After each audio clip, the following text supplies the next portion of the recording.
अस्सलाम वालेकुम students. Chapter number 1 function and limits का चैप्टर है। एक्सरसाइज नंबर 1.1 का क्वेश्चन नंबर 4 के रिलेटेड एग्जांपल हम पहले करेंगे क्योंकि ये भी एग्जाम के लिहाज से इंपॉर्टेंट है।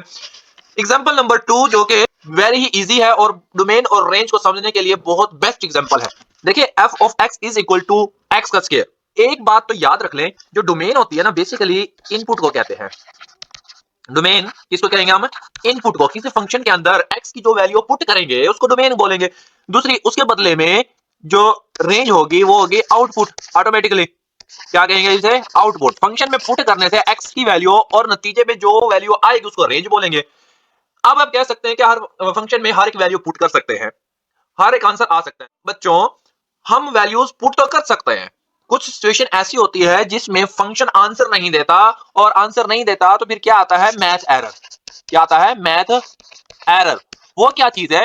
देखिए, दो सिचुएशन में मैथ एरर आता है। आपकी जो लेवल है आपकी क्लास में, तो दो सिचुएशन कौन सी है, दो कंडीशन कौन सी है जिसमें मैथ एरर आता है? वो याद रख ले। एक तो होती है कि स्क्वायर रूट के अंदर कभी भी आंसर माइनस में नहीं आना चाहिए। कोई फंक्शन है कुछ इस तरह के, वो स्क्वायर रूट में है और फंक्शन में हम वैल्यू पुट करते हैं, पुट करने स्क्वायर रूट के अंदर माइनस आ जाता है। जैसा कि मैंने लिखा माइनस का ए की वैल्यू -2 भी हो सकती है, -1 भी हो सकती है, एटसेट्रा कुछ भी। ये नहीं होना चाहिए। इसको हम मैथ एरर कैलकुलेटर भी आप कैलकुलेट करेंगे तो वो सिंटैक्स एरर आएगा, क्योंकि ये एक इमेजिनरी नंबर है, या फिर इसको कहेंगे ये एक कॉम्प्लेक्स नंबर है। ठीक है। दूसरी कंडीशन, ये पहली कंडीशन हो गई है। जो दूसरी कंडीशन है वो ये है कि कभी भी फंक्शन, अगर लेट्स सपोज फंक्शन जो है ना वो फ्रैक्शन में हो। कैसे फ्रैक्शन में? जैसे कि f of x is equal to 1/x हो। कभी भी फ्रैक्शन के नीचे यानी कि डिनोमिनेटर में आंसर जीरो नहीं होना चाहिए। यानी कि इस तरह हो 1/0, 2/0, 3/0, इनका सबका आंसर जो होता है ना वो अनडिफाइंड आता है। ये एक सिंबल है इन्फिनिटी, जिसको हम यूज करते हैं अनडिफाइंड के लिए या फिर मैथ एरर के लिए। आप कैलकुलेटर में कर भी देख सकते हैं। समथिंग ओवर जीरो अनडिफाइंड होते हैं और zero over something zero answer आता है। तो ये दो कंडीशन याद रख लीजिए कि स्क्वायर रूट में कभी माइनस में नहीं आना चाहिए, और दूसरी फ्रैक्शन में कभी नीचे डिनोमिनेटर में जीरो नहीं आना चाहिए। याद है? अब चलते हैं इस एग्जांपल नंबर 2 की तरफ। एग्जांपल नंबर 2 में कहा गया f of x is equal to x square. तो x स्क्वायर है, इसमें हम कौन सी वैल्यू x की पुट कर सकते हैं और कौन सी नहीं पुट कर सकते, तो देखते हैं। और कौन से आंसर आ सकते हैं, कौन से आंसर हम इसे नहीं निकाल सकते। देखिए बच्चों, हम इस फंक्शन में x की वैल्यू अपनी मर्जी से हर एक नंबर पुट कर सकते हैं। पुट कैसे कर सकते हैं? देखिए, लेट्स सपोज मैं पुट करता हूं -2, और ये आ जाएगा -2 का स्क्वायर, तो आंसर आ जाएगा +4।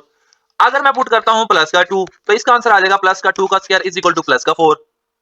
अगर मैं पुट करता हूं 0, तो इसका आंसर आ जाएगा 0। अगर मैं पुट कर देता हूं +3, तो इसका आंसर आ जाएगा 3 का स्क्वायर, कितना आ जाएगा? 9। तो इससे क्या मतलब हुआ कि अगर आप माइनस का नंबर भी पुट करेंगे उससे भी आंसर प्लस का आ रहा है, और प्लस का पुट करें तो उसका तो ऑटोमेटिकली प्लस का आना चाहिए। तो मुझे बताएं कि कौन सा नंबर हम इस फंक्शन के अंदर पुट करें तो आंसर जो है ना वो माइनस में रहे। ऐसा पॉसिबिलिटी है ही नहीं। जो मर्जी नंबर हम पुट कर ले, -3 पुट कर ले, -5 पुट कर ले, लेकिन स्केयर की वजह से वो माइनस की हो जाएगा प्लस, और बाकी वैसे ही आंसर आ जाएगा। तो इसका मतलब यह हुआ कि x का वैल्यू जो मर्जी इसके अंदर पुट कर सकते हैं, फ्रैक्शन में पुट कर ले, डेसिमल में पुट कर ले, जो मर्जी वैल्यू पुट कर ले, लेकिन आंसर हम कभी भी माइनस में नहीं हासिल कर सकते। तो इसका मतलब है रेंज होगी ना वो कभी नेगेटिव नहीं हो सकती इस फंक्शन की। और हम डोमेन में जो नंबर मर्जी पुट कर सकते हैं, तो इसलिए मैं इसकी जो डोमेन लिखूंगा वो क्या होगी बेटा? जो इसकी डोमेन होगी वो सिंपल हम लिख सकते हैं। यहां पर देखें, f of x is defined for every real number x। x के तमाम नंबर पे ये मतलब डिफाइंड है। रियल नंबर कौन से होते हैं? देखिए, रियल नंबर के सेट को हम कुछ इस तरह के r से रिप्रेजेंट करते हैं, जिसके अंदर रैशनल और इरैशनल तमाम नंबर्स होते हैं, यूनियन होता है इनका। तो तमाम नंबर इसमें पुट कर सकते हैं। तो इसकी जो डोमेन होगी वो सेट ऑफ, क्या डोमेन होगी? Set of real number. इस तरह भी लिख सकते हैं सेट ऑफ रियल नंबर्स को, या फिर आप इसकी डोमेन को जस्ट आप कैपिटल R लिख दे, आपकी मर्जी है। या फिर आप इस तरह भी लिख सकते हैं सेट ऑफ रियल नंबर को -इन्फिनिटी टू प्लस का इन्फिनिटी। क्लियर है? अब देखें रेंज क्या होगी। मतलब ये तमाम नंबर R, मतलब इसमें रैशनल में फ्रैक्शन वाली वैल्यूज भी आती हैं, माइनस वाली भी आती है, स्क्वायर रूट वाली वैल्यू भी आती है। तमाम वैल्यूज आप इस फंक्शन के अंदर पुट करें, पुट करने से आंसर कभी भी अनडिफाइंड नहीं होगा, डिफाइंड होगा। क्या होगा? डिफाइंड होगा। तो ये तो होगी इसकी डोमेन। रेंज क्या होगी? कभी भी हम इस फंक्शन से नेगेटिव आंसर नहीं हासिल कर सकते। जस्ट अगर छोटा नंबर भी हासिल कर सकते हैं वो जीरो है। जीरो से छोटा नंबर यानी कि नेगेटिव हम इससे नहीं हासिल करते। तो इसकी जो रेंज होगी होगी set of all non negative real number. Non negative real numbers का मतलब क्या होगा, वो तमाम नंबर जो नेगेटिव नहीं होंगे, जैसे कि मैं आप इसको सिंबॉलिकली कुछ इस तरह से राइट कर सकता हूं, प्लस का आर, ठीक है, आप ऐसे राइट कर सकते हैं, या फिर इसकी जो रेंज है आप ऐसे भी राइट कर सकते हैं। जीरो सबसे छोटा नंबर है जो कि हम आंसर कंसीडर कर सकते हैं, जीरो आंसर कंसीडर करते हैं, और सबसे बड़ा नंबर इंफिनिटी, प्लस का इंफिनिटी। गौर से देखिए, मैंने यहां पर जो डोमेन में लिखा था इंटरवल माइनस इंफिनिटी से प्लस इंफिनिटी तक, यहां पर लिखा है जीरो से प्लस इंफिनिटी तक, उसका नंबर लाइन पे देखते हैं दरमियान में जीरो, और इस तरफ तमाम नेगेटिव में माइनस इंफिनिटी तक ले जा सकते हैं, और इस तरफ प्लस इंफिनिटी तक, इसलिए हम उसमें लिख सकते हैं। लेकिन रेंज में हम सबसे जो छोटा नंबर है वो हम जीरो लेंगे, और जीरो के साथ मैं यहां पर स्क्वायर ब्रैकेट लगाऊंगा, ये वाली जो ब्रैकेट है इसको हम स्क्वायर ब्रैकेट कहते हैं। इसका मतलब ये होता है कि जीरो इस इंटरवल में शामिल है, और प्लस इंफिनिटी तक, यानी कि जीरो एक आंसर है। तो जीरो और जीरो से बड़े तमाम नंबर इसमें हासिल कर सकते हैं। जैसे कि आप छोटी क्लासों में एक सेल बिल्डर फॉर्म देखते थे, सेल बिल्डर फॉर्म में कुछ इस तरह से आप करते थे कि लेट्स सपोज एक एक्स नंबर है, और मैं यहां पर राइट कर देता हूं लेस देन और इक्वल टू, यहां पर जीरो और प्लस इंफिनिटी। आप रेंज को ऐसे भी राइट कर सकते हैं, ये मैं सारी कंडीशन बता रहा हूं क्योंकि एमसीक्यूज में सारी तरह से लिखा हुआ आ सकता है। तो यहां पर आप सेल बिल्डर फॉर्म में देखते थे कि अगर यहां पर इक्वल टू और लेस देन का साइन अगर आ जाता है तो इसका मतलब है जीरो इंक्लूड है, सेट में लिखते थे। मैं इसके अलावा एक और एग्जांपल दे देता हूं जो आप मोस्टली करते थे। देखिए, सिंपल आपने एक सेट किया होगा कि x such that x belong to n and x less than equal to 5। अब सेट ऑफ नेचुरल नंबर तो आपको पता है कि काउंटिंग वाले होते हैं, यानी कि 1 से स्टार्ट होते हैं, 1 2 3 4। अब हम देखते थे यहां पर कंडीशन इक्वल टू की है तो 5 इंक्लूड करते थे, अगर यहां पर सिर्फ लेस देन की होती तो ये 5 को इंक्लूड नहीं करते थे, 4 तक लिखते थे। यहां पर नेचुरल नंबर है तो हम नंबर्स में लिखेंगे 1 2 3 4। अगर तो यहां पर नेचुरल नंबर के अलावा रियल नंबर होता तो हम क्या करते, देखिए रियल नंबर्स वो नंबर होते हैं, मैंने जैसे कि ऊपर बताया कि रैशनल और इररेशनल नंबर जो इनके डेसिमल में भी होते हैं। तो हमें नहीं पता 5 का बिल्कुल नेबरिंग पॉइंट कौन सा है, 5 का नेबरिंग पॉइंट कौन सा हो सकता है, 4.9 भी हो सकता है, 4.8 भी हो सकता है, 4.99 भी हो सकता है, 4.999 भी हो सकता है। तो इसलिए हम क्या लिखते हैं कि 5 इंक्लूड नहीं, अगर रियल नंबर होता है तो 5 इंक्लूड नहीं है, तो इसलिए हम यहां पर यूं लिखते हैं। अगर यहां पर इक्वल का साइन ना होता तो 5 और रियल नंबर के लिए 1 से है तो 1 इंक्लूड है और 5 इंक्लूड नहीं है, तो उसके लिए हम यहां पर एक इंटरवल के लिए राउंड ब्रैकेट यूज करते हैं। राउंड ब्रैकेट का मतलब क्या होगा फिर कि वो जो फंक्शन जो वैल्यूज है वो वैल्यूज इंक्लूड नहीं है। मैं यानी कि 2,5 लिखता हूं, इसका मतलब है 2 भी इंक्लूड है 5 भी इंक्लूड। अगर मैं लिखता हूं 2,3 तो इसका मतलब है 3 इंक्लूड नहीं है और 2 इंक्लूड है, और 3 इंक्लूड नहीं है लेकिन 3 का बिल्कुल नेबरिंग पॉइंट जो है वो इंक्लूड है इस इंटरवल के अंदर। ठीक है, तो मैंने ये इंटरवल समझाया है, लेकिन इंटरवल के लिए एक स्पेशल लेक्चर मैं आपको सिखा दूंगा कि इंटरवल में कैसे इंक्लूड होते हैं। फिलहाल के लिए इतना ही याद रख ले। तो डोमेन क्या होगी इसकी, सेट ऑफ रियल नंबर, और रेंज क्या होगी, set of positive real number कह ले या नॉन नेगेटिव रियल नंबर्स कहते हैं।